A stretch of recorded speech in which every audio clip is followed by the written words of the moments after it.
It wasn't that I was disinterested. I just literally was going to fall asleep. You laughed at things. Oh, thank God I did it. Yeah. In fact, it felt like you were more engaged than you ever were. Because I'm not consciously aware of what I'm doing at that point. Just on autopilot. I actually was just a deep fake at that point.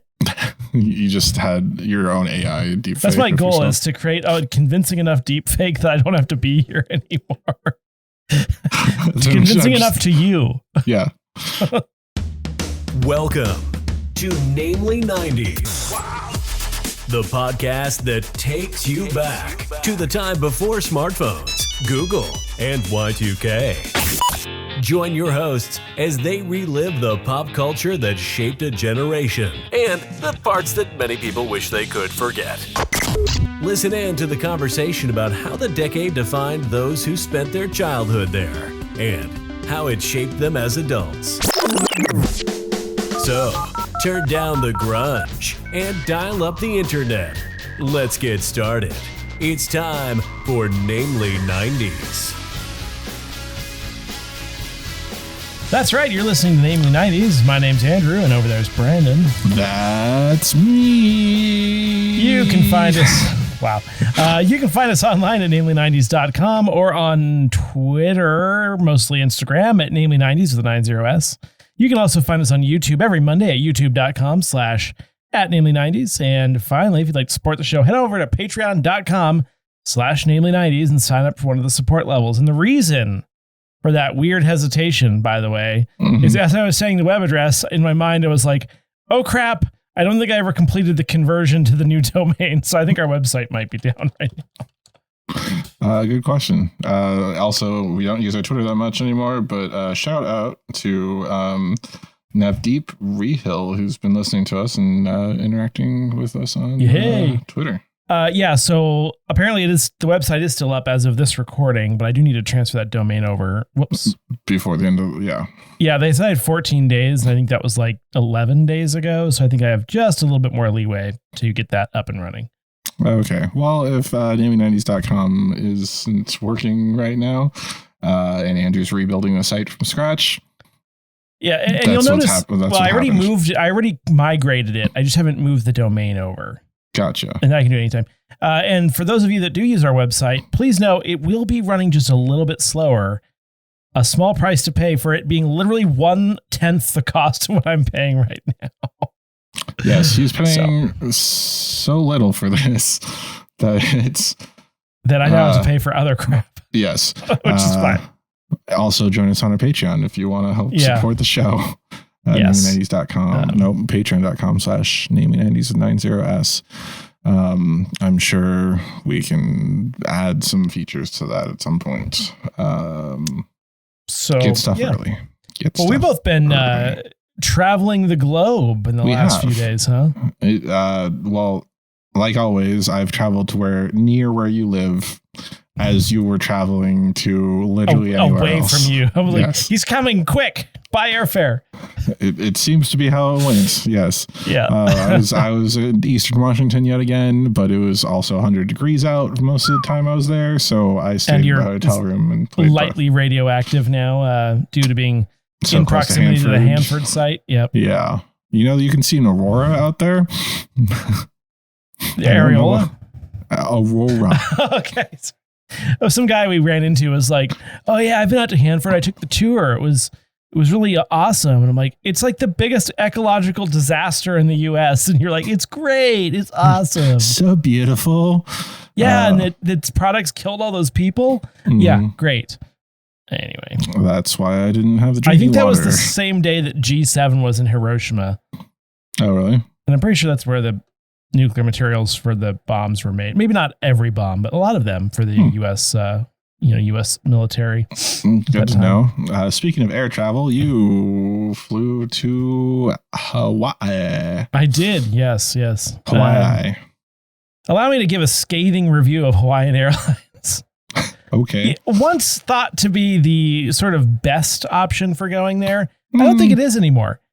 Well, they're known for they've been known for good fares, good customer service, reasonable fares. They give you delays when you get off the plane. They don't. They used to. Okay. And so part of it's on me. So I bought his tickets. I splurged. I bought his first class tickets like 2 years ago. Mm-hmm.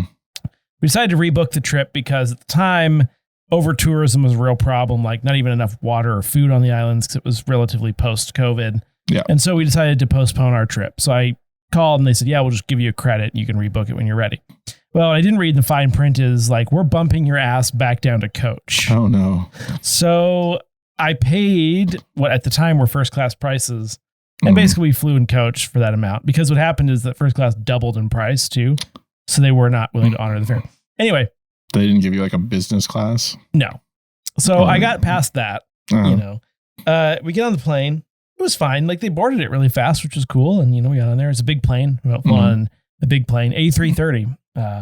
So there were 3 rows of 3 in coach? 2, 4, 2. Okay. Anyway, they just put an order in for a bunch of 787s. But anyway, we flew on the Airbus. And these are now like getting on 10 years old. They look worn inside. Like they have not done anything to the interiors. They don't have Wi-Fi. Oh, that's why you weren't texting on your... It's 2000. They don't have Wi-Fi. I mean... I don't... Everyone else has it. Do they? I know Alaska does. But... And it's gotten a lot better because of the newer technologies. Mm-hmm. But Alaska has new planes too. Yeah. So anyway, I flew in a 737 for the first time in forever. Just to go from Pasco to Seattle. That is the stupidest thing I've ever heard. Oh, yeah. But it just wasn't that premium. Oh, and then there was a form you have to fill out when you get to Hawaii, which I didn't know about, like as you're landing or when you're landing, you have to fill out this agriculture form. Oh, yeah. But they were like, but we don't have pens. So ask your neighbor for a pen. I'm like, I spent thousands of dollars on this seat and you can't throw in a 10-cent Bic pen. This is what's wrong with this country. And if you signed up for their credit card, they would find a pen for you. Now, the one thing I will say is I have the credit card and I forgot that it gives you free checked bags. And the lady at the counter remembered and refunded me for my checked bags. After you paid for it. The people I interacted with were very good. Except like they should have at least given you a free checked bag if you want. I know, like the call center people, the ones that are just wherever on the online chat or whatever, they were terrible. But like the actual human beings that I interacted with from the airline were all actually really good. So I do have that positive thing to say. But yeah, people are out of control on airplanes. I'll tell you what. Well, yeah, you were on a longer flight too. That would. Yeah. Was yours like empty then? If that was that big of a plane? They were full. Really? The midday flight's full. Yeah. Crazy. Or it might have been slow to. Maybe it was slow to Seattle. Yeah, but ours was a late flight. Got delayed an hour and a half as well. So we didn't get into Seattle until about 1 a.m. And, people were trying to sleep. Some lady talking the entire time. The whole time, like, stop talking.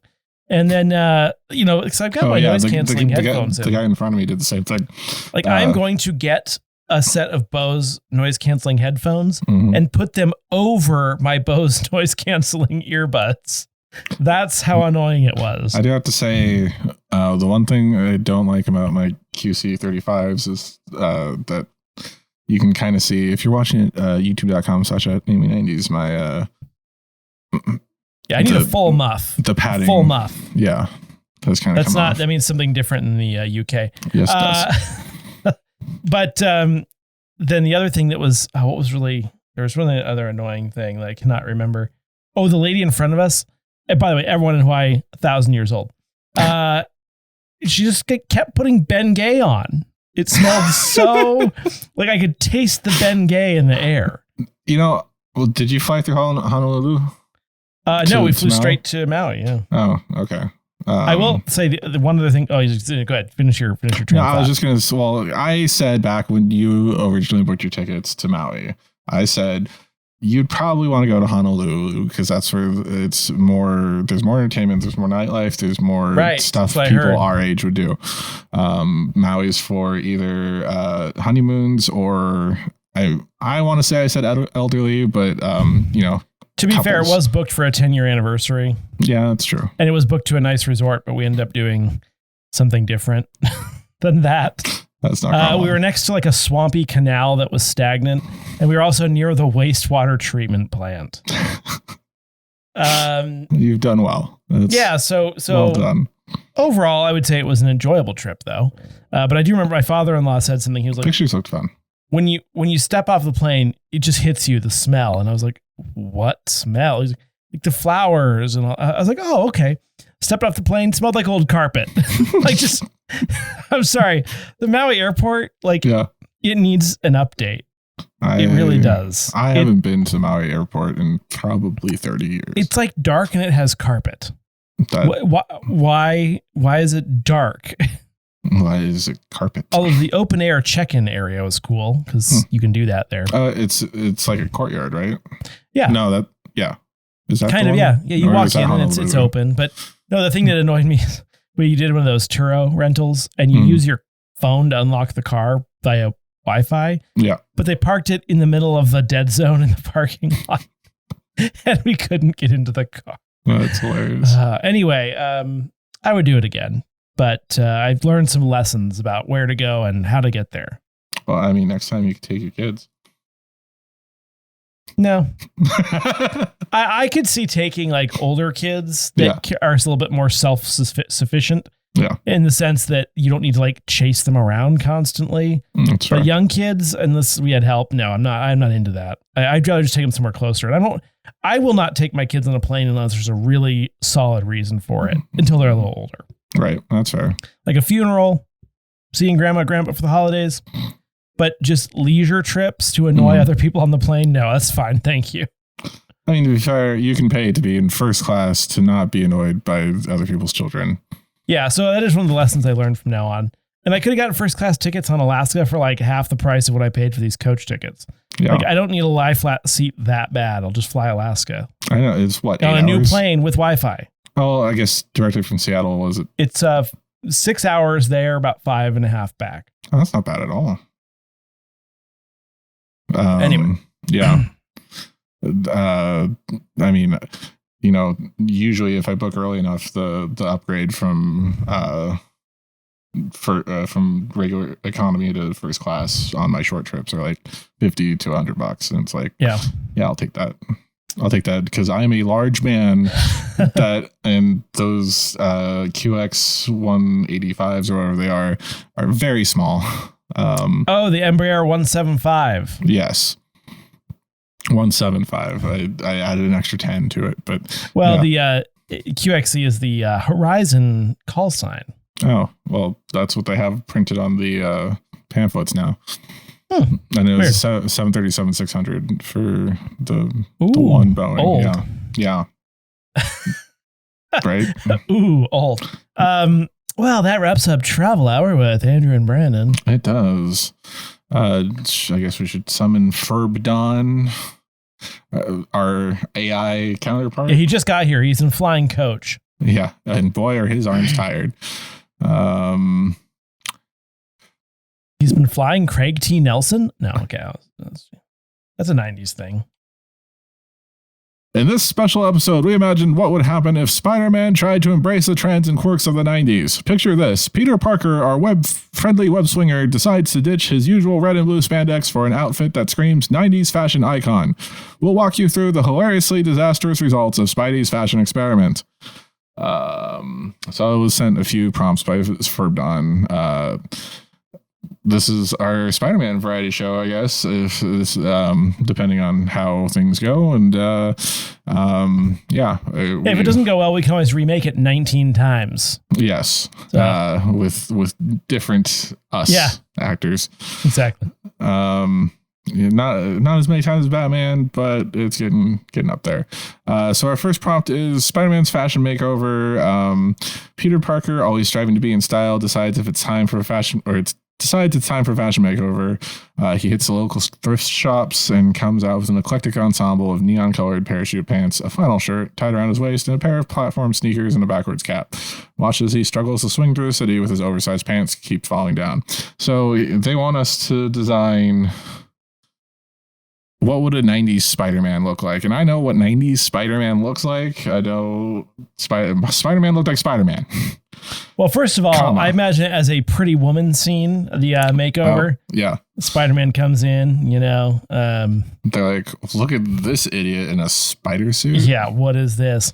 And then like a week later, after they get the new stuff from corporate, it's all Spider-Man themed because he's trending. Like as much as you could trend in the 90s. Yeah.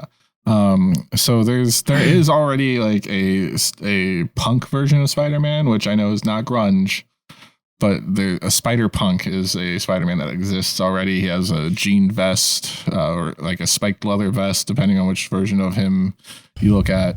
And he has a spiked mohawk through his wig or his mask.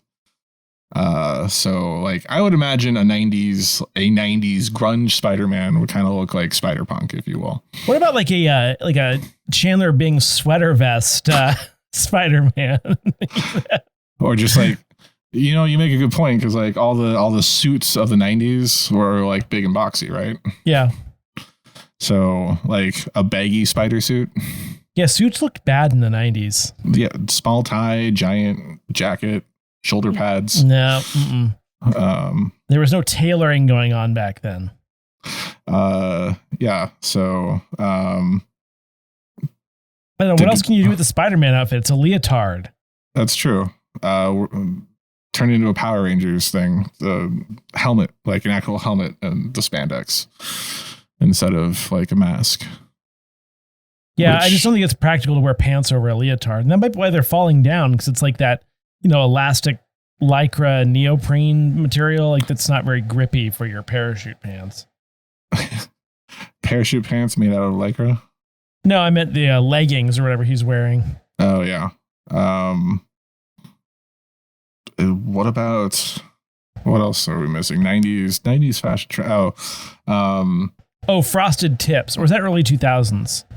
Late 90s, early 2000s. Yeah. The problem is he doesn't have tips to frost, at least outside the costume. Do you remember jellies? Those. You're allowed to say costume when you're referring to Spider-Man. Outfit, costume. He has a jellies. Were those like those bracelets?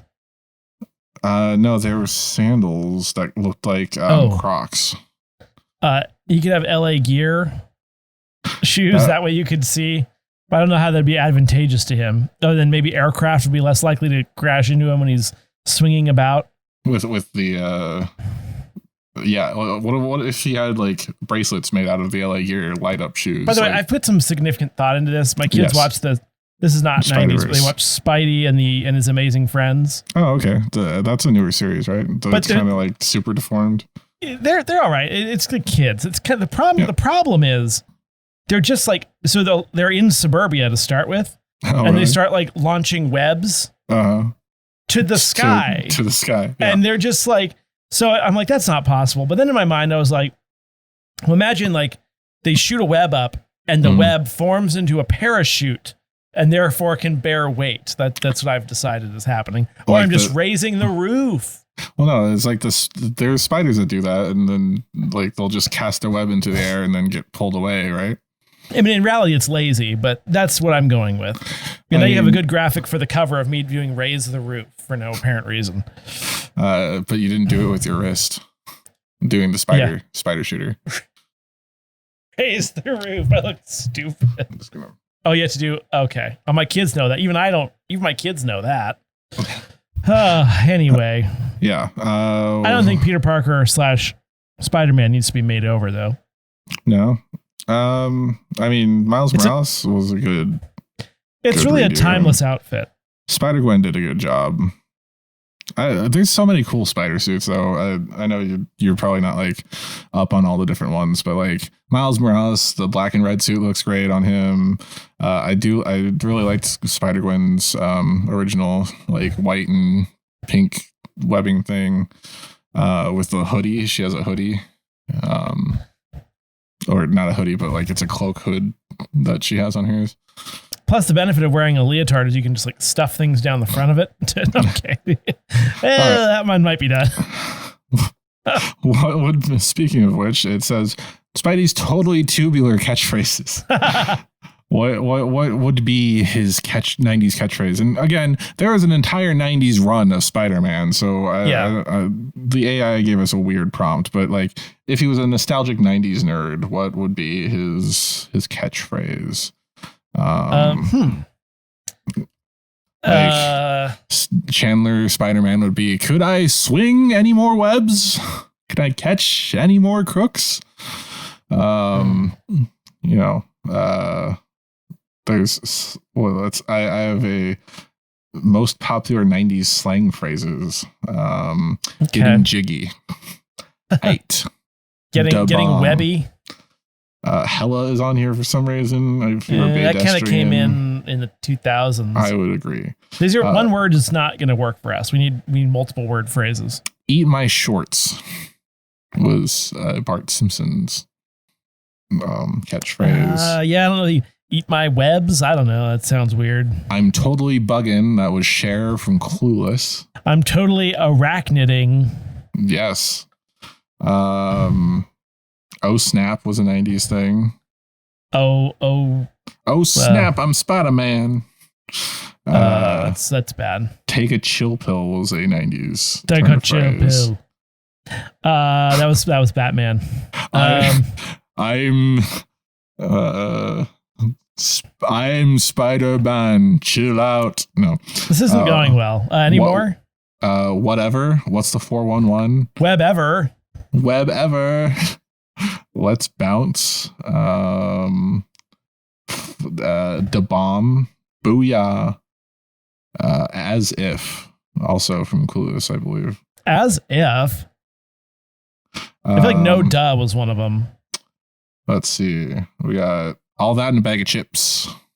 All that in a spider web. I don't know.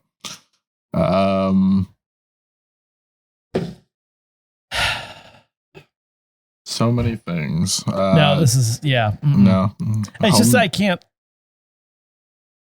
Yada yada yada. Seinfeld. Yada yada yada. No. Yeah, I don't. Is Spider-Man Jewish? I don't know. Eat my shorts is on this list as well. All we know is he's not a fart knocker and he ain't no scrub. There's really not any good catchphrases. Nope. What catchphrases does he have? Like, doesn't he not talk? No, he makes quips. So I don't. That was a weird prompt. Sorry, is it played by Pierce Brosnan in every Bond movie? He just rapid fire quips throughout the whole. Except someone younger. Let's see. It's asking for what's the most 90s style villain we can think of.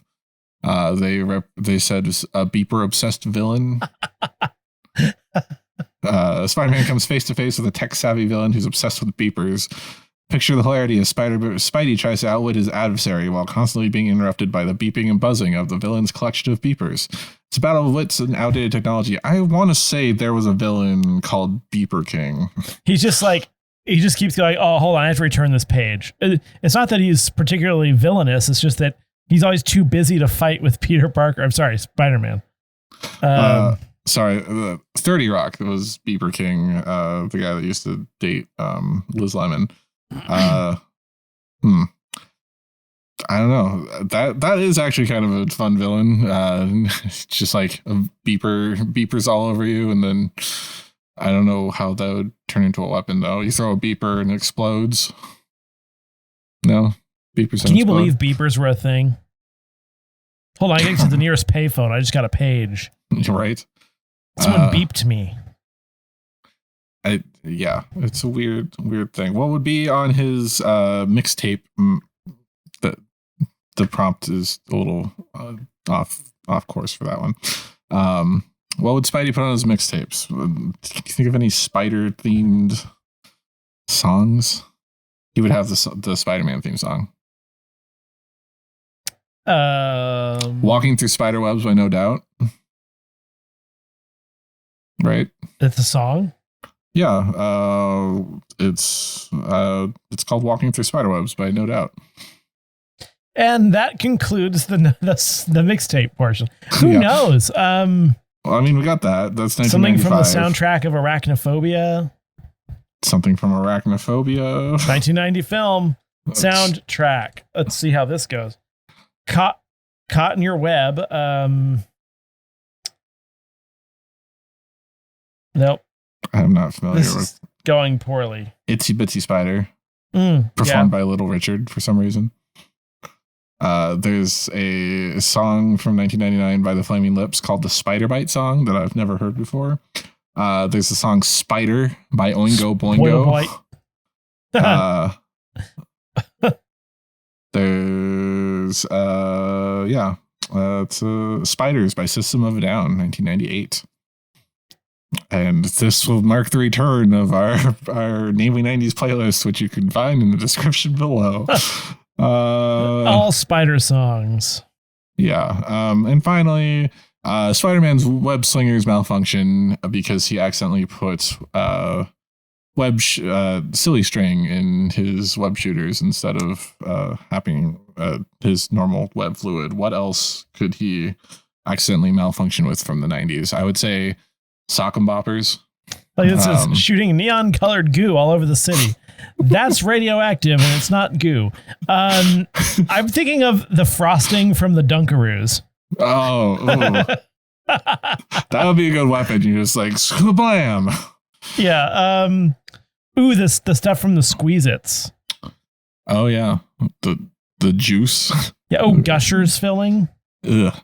What about string cheese? So, I mean, I guess that's not limited to the 90s. I just imagine the thing being like on a hair trigger. He has premature webulation. I don't know. But if it persists for more than 4 hours, you should consult a doctor. Oh God. Yeah. What else could you make a web out of? Like those, what are those bracelets? Like the braided, like a friendship bracelet? Yeah, but I think it was like a specifically 90s. Oh, like the little dot things. Best Friends Forever. No, what was it called? Jelly bracelets. That's a... Also known as thing? sex bracelets were all the rage in the 90s. Oh, I thought that was an 80s thing. Guess that was an early 90s thing. Sex bracelet. Okay. And now it's... Live Strong bracelet. Okay. I'm sure there's surplus of those around. Do you want to take us? Oh, sorry. Well, I thought there was a conclusion. Oh, conclusion. So there you have it. Folks. Spider-Man's hilariously awkward 90s adventure, from fashion disasters to outdated catchphrases, mixtape mishaps, beeper battles, and web-slinging malfunctions. Our friendly neighborhood superhero stumbles through the 90s with his trademark charm. Tune in next time as we explore more nostalgic laughs in the wonderful world of the 90s. Either way, it would have been better than the Clone Saga. I think the AI's been smoking something. Oh, yeah. That was weird. And now let's go to Brandon for the Namely 90s Minute. Welcome back to our mid-episode break, Namely 90s Minute. Every week we look back at a culturally relevant show, movie, or piece of pop culture that probably helps stoke the algorithm. This week, in honor of Nic Cage, hey, that's me, not being asked back to voice Spider-Man Noir and Spider-Man Across the Spider-Verse, that left me open to voice this Con Air episode, or at least a terrible approximation of me.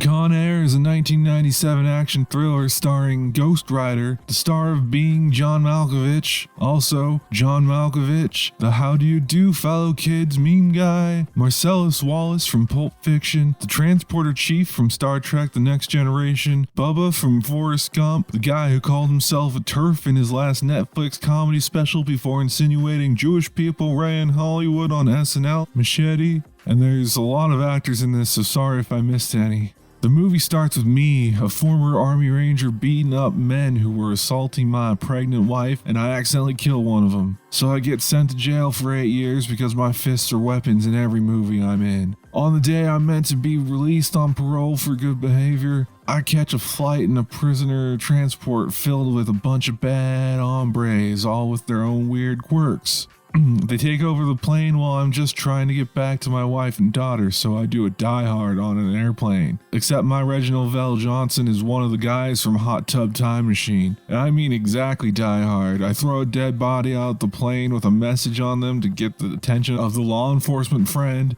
And he's not trusted by his cohorts, or they don't believe him when he tells them stuff. Anyway, they land the plane at a remote desert airstrip as I keep picking them off one by one and find insulin for one of the inmates I made friends with. We get back on the plane and head towards Vegas, and we get shot down on the Vegas Strip. 3 of the inmates escape in fire trucks, so Say Anything and I chase them down on police motorcycles. And all the inmates end up dying, except for me, and possibly my friend. In the end, I get to meet my daughter and see my wife again, and now I'm a Spider-Man and Superman.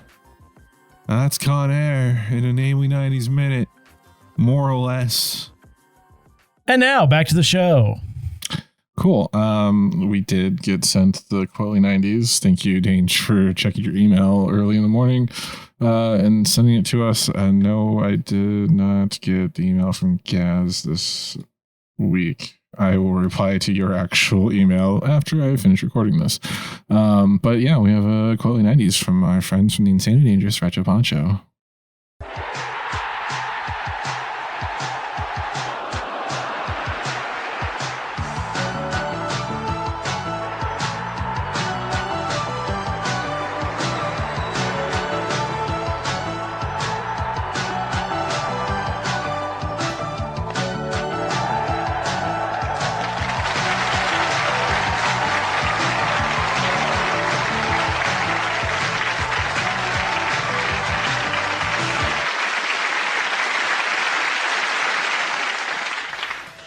Hey there, Brandon and Andrew. It's Gaz and Dange from TIDRP, your brother horseman in this retro apocalypse.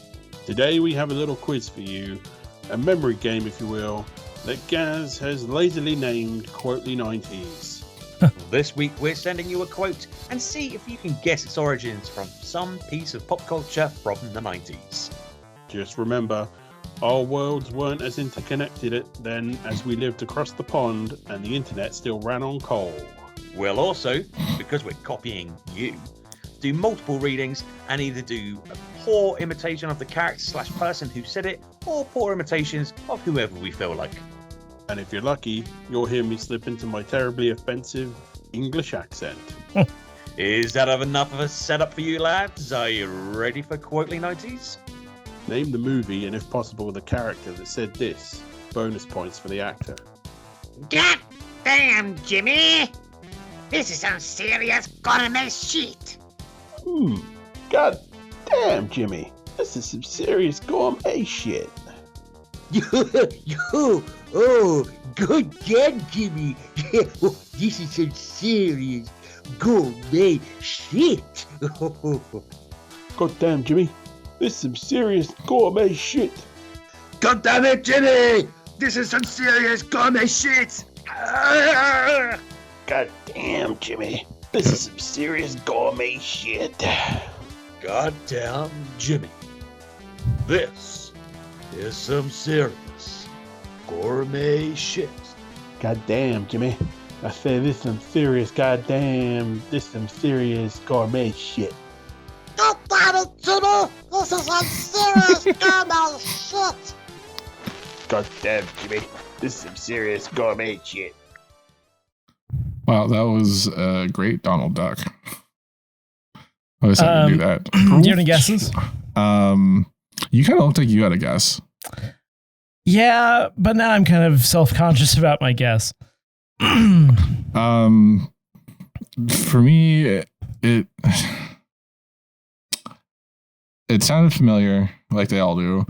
But I was just like a week or two ago, I was watching the scene from Pulp Fiction where Samuel L. Jackson takes the burger from the guys when they're, the scene where he's like, where he does the Bible quote, Ezekiel, whatever, 25. But before that, he's like eating the burger. And I want to say he says, God damn, this is some gourmet shit. Also, remind me to e-tag this episode. Yeah, seriously. But I that's like a very loose thing. What's your guess? You had a thought. It might help me. I don't think I'm right, but I don't think I'm right. I was thinking possibly Independence Day. Ooh. Because James Hiller, I feel like there's a scene where like he and Harry Connick Jr. is like there's like an exchange in the locker room. Okay. I feel like there's something there where like he finds the ring and he says something, he kind of exclaims something, but that doesn't seem like colloquially the right term, but it sounds similar in a way. Like, I don't know. It's probably not right, but it just kind of struck me initially. We could do different guesses. We could. I don't think I'm right. But I feel like it. Like it sounds like what it's was your something, guess again? Oh, Pulp Fiction. It sounds like it's something from a stoner movie, though, right? I mean, that's a stoner movie thing. This is some gourmet shit. Oh no, I retract my guess. It's Friday. No, there's no Jimmy. I'm retracting my guess because his friend's name is Jimmy. Who? Not his name. Oh, Will Smith's friend is Jimmy. Okay. So I'm gonna retract that.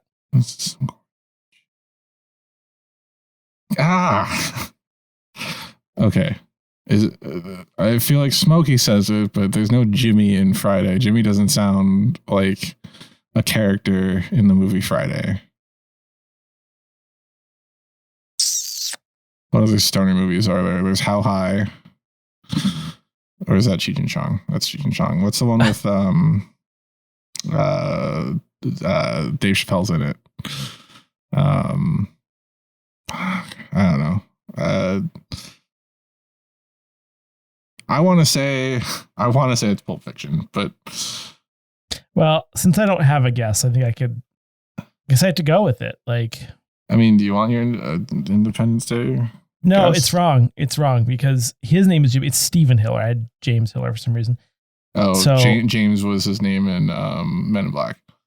That's okay. So no, I'm pretty sure mine's not right. So I now have no guesses. Like, it just feels like a Samuel L. Jackson line, right? It does.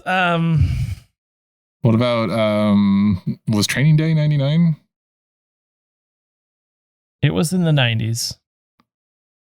That I can look that up, right? Sure. That's not looking up the quote. Nope, it's not a 90s film. Okay, I guess it's kind of cheating.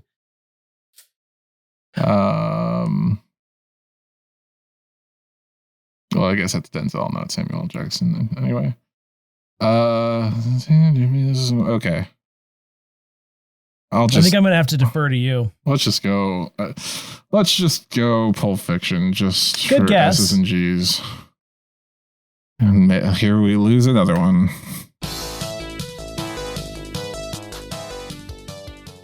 All right, everybody, be cool. Yes, it's a great 90s movie. God damn, Jimmy, this you is did it. Gourmet shit. It's said by Samuel L. Jackson in the 1994 crime drama movie Pulp Fiction. And you got the bonus This is one of points. my favourite 90s movies, and one that I was shocked yet again to hear that Dange had never seen it. What? And if you want to hear me he's like me. about never watching Pulp Fiction until recently, right. You can listen to our episode that will be released sometime in June. Find it on your platform of choice at the Insanely Dangerous Retro Podshow. Now, let's send it right back over to Le Big MacLoving Brandon and the Royal with Cheese Andrew. Because in France they use the metric system. Okay. So it's can't. Oh, I was supposed to be not the Big Mac. It's a quarter pounder. They call a quarter pounder with cheese a Royale with cheese. Yes, we did it. Although I don't feel like I said the word Jules at any point. But that was his character. Jules and Vincent. Cool. We did it. We finally did it. I'm impressed. Good one. I literally just watched this scene. I was showing my girlfriend that that part of Pulp Fiction to see if she's seen it. And then I just like got drawn in. No, Pulp Fiction. My favorite movie and Juice. But yes, I look forward to listening to that episode coming from the Insanely Dangerous Retro Podshow.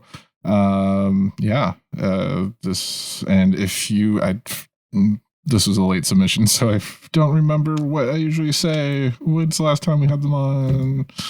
97. Nope, that's a quote. Anyway, if you enjoy your retro with a equal portion of 80s and 90s, you can find Gaz and Dange over on the Insanely Dangerous Retro Podshow. They do really fun shows. They'll talk about like stuff that that Dange hasn't seen somehow, because he's seen everything, every quote. He gets every quote. And we do a weekly segment called Quotely 90s where we make them guess instead of us guessing. And you can find that on your platform of choice. And you can find them on Twitter and Instagram by Googling it, because they have different handles for both. I'm a terrible friend for this one. I will edit in something. Oh my gosh. I can do this. I forgot to send it. You can find Namely 90s or nope, that's our show. You can find the Insanely Dangerous Retro You can find the Insanely Dangerous Retro Pod Show on Twitter at TIDRP. That's TIDRP Odd Show. That's TIDR Pod Show. On Twitter and on Instagram, you can find them at totally TIDRP. And just Google it, you'll find them.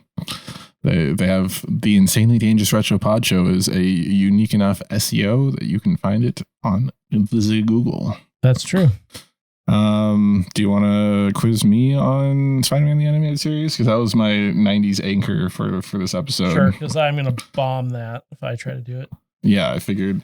We've done this once before where you quizzed me on the movie Friday. I hope there's not too many questions on this one. It's not bad. It's 10. Okay, cool. Here we go. Spider-Man the Animated Series quiz. And you can play along with us. I'll leave it in the description below.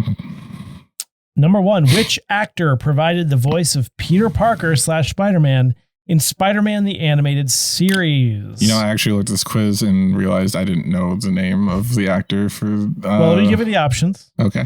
Dan Gilvezan, Josh Keaton, Christopher Daniel Barnes, or Neil Patrick Harris. So I think these might all be other animated series Spider-Man, because NPH did the MTV one, I think. Oof. That had like the really terrible graphics that came right after Spider-Man Unlimited. So I think it's either the second or third option. I don't remember the names. Josh Keaton or Christopher Daniel Barnes. Oh, let's go Christopher Daniel Barnes. All right, I've registered that. Oh, now, I have a hint available if you want to take a hint. Sure. Oh, never mind. That doesn't do what I thought it did. Okay. It narrows it down between 2. What did it narrow it down to? Christopher Daniel Barnes and Neil Patrick Harris. Okay, then it's Christopher Daniel Barnes. Boom. So do you want half a point for that or a full point? Can I get a full point? Because I did it before. Yeah. Okay. Going forward, if you want the hint, you only get a half point if you get it right. Okay. In the very first episode, which villain did Spider-Man face off against? The Green Goblin, the Lizard, Dr. Octopus, or Kraven the Hunter? Oh, why did I think it was Scorpion? The first episode, you said, can you give me them again? The Green Goblin, the Lizard, Dr. Octopus, or Kraven the Hunter? I want to say it's the Lizard because he's in like the intro. Okay. Lizard it is. Final answer? Yep. Number 3, this is a free answer. I'll type it in. What was the notorious name that Wilson Fisk called himself? That's the Kingpin. Kingpin. It says one word. Sure. That's one word.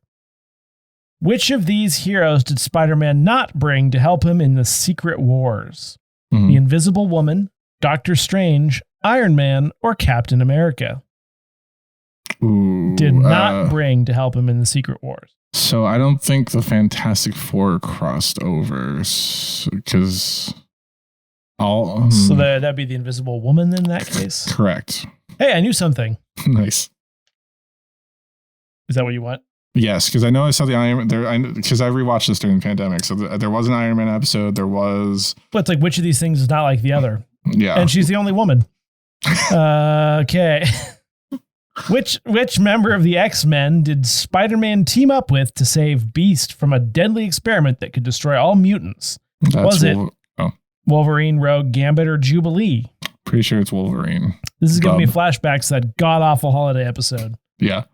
The next season to that 90s X-Men show is coming out soon, I think. After his adventure with the X-Men, who did Spider-Man seek out in order to cure his growing mutancy? Reed Richards, Dr. Farley Stillwell, Anthony Stark, or Dr. Mariah Crawford? After I know it's Mariah. I think it's Mariah Crawford because she's the one that's in love with Morbius. Is that somehow a combination of Mariah Carey and Cindy Crawford? It kind of feels like it, and she was African American in the show.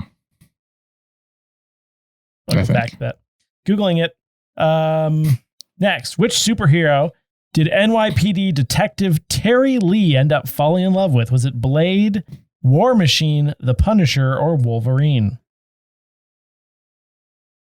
Blade, War Machine. I think it was. I want to say it was The Punisher. It's either Blade or The Punisher, and I'll go Punisher. Punisher.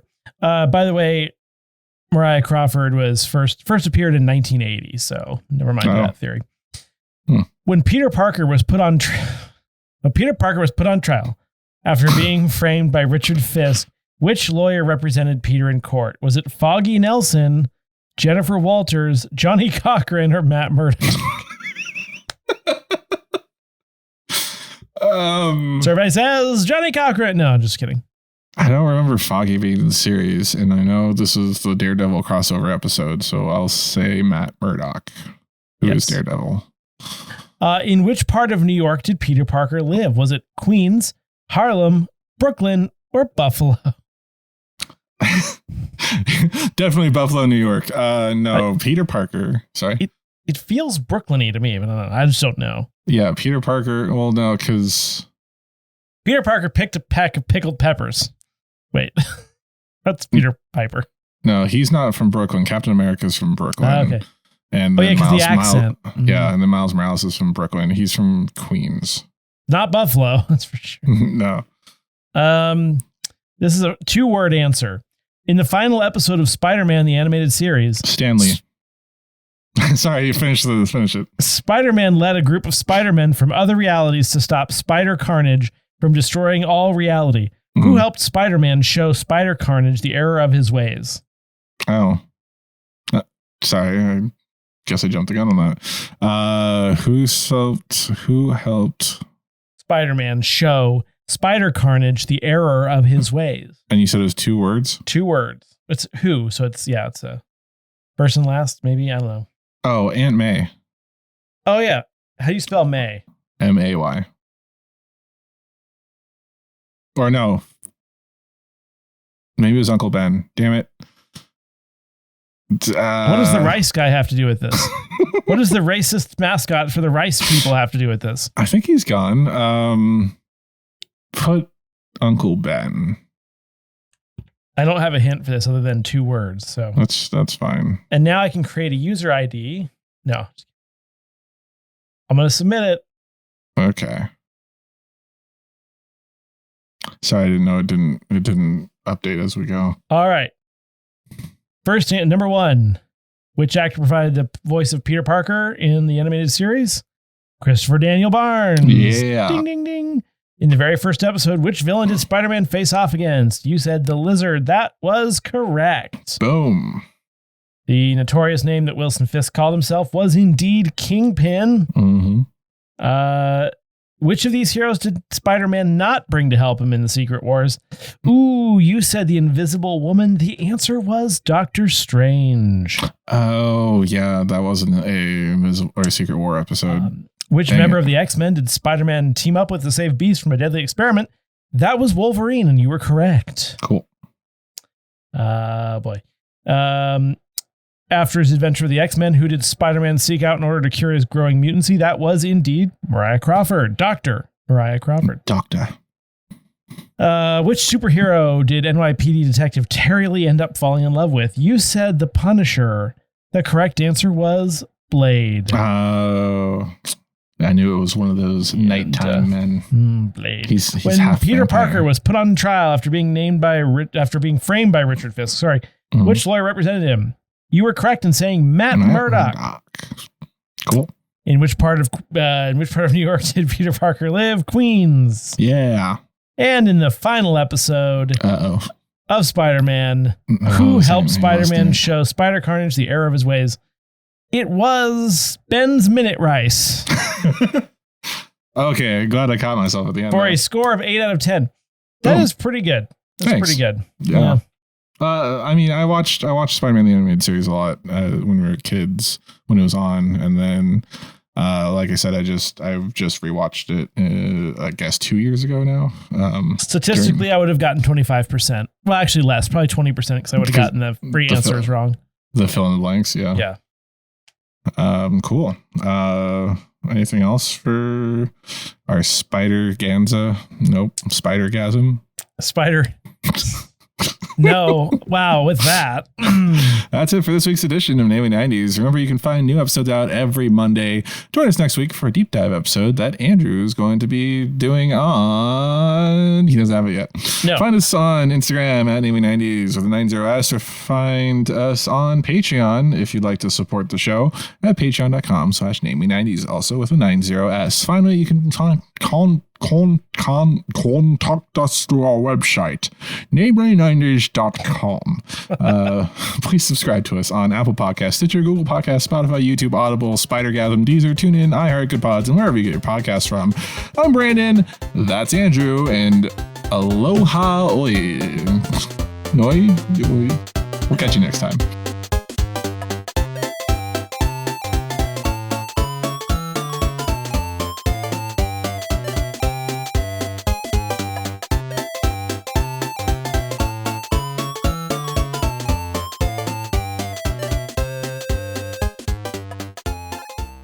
Mahalo. No, that's Adam Carolla's thing. I can't steal that.